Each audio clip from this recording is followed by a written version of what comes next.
የመጀመሪያ ልጅ ነኝ ለቤተሰቤ የሆነ ዝግጅት ተዘጋጅቶ ድግስ ነገር ተጠርተን እና ጨርሰን በልተን ከጨረስን በኋላ አንድ ሰራተኛ ነይ አስታጥቢያቸው ተባለችና ሁሉንም አስታጥባ ሄዳ እኔን ትታይልች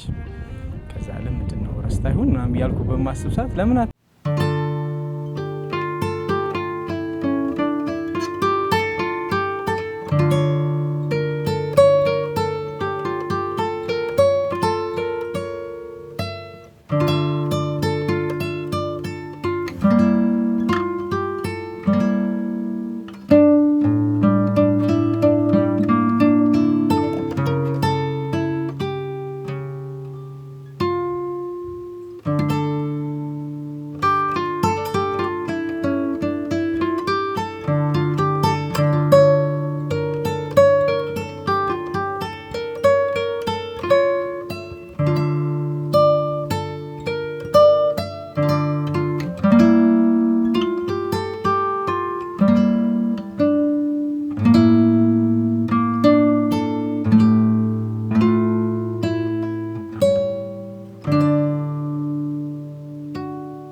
ለዚህ ለግራኝና ለቀኝ ብቻ አይደለም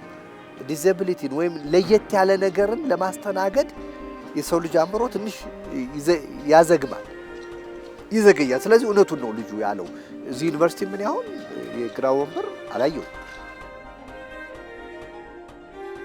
ጥሩ የሆነ የሚባልም አለ ደግሞ መጥፎ የሚባሉ አባባሎችም አሉ ጎበዝ ስማርት ናቸው አይምሯቸው ፈጣን ነው እንዲህ አይነት ነገሮች ሲሰማ አንተን ወደዛ እንድትሄድ ያበረታታዋል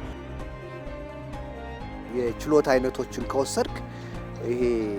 ትምህርቶችን የመሸምደድ የማስታወስ ምናምን ላይ የምናተኩረውን ያህል የፈጠራ ችሎታ የችግር አፈታት ችሎታ ምናምን ያደግ አይደለም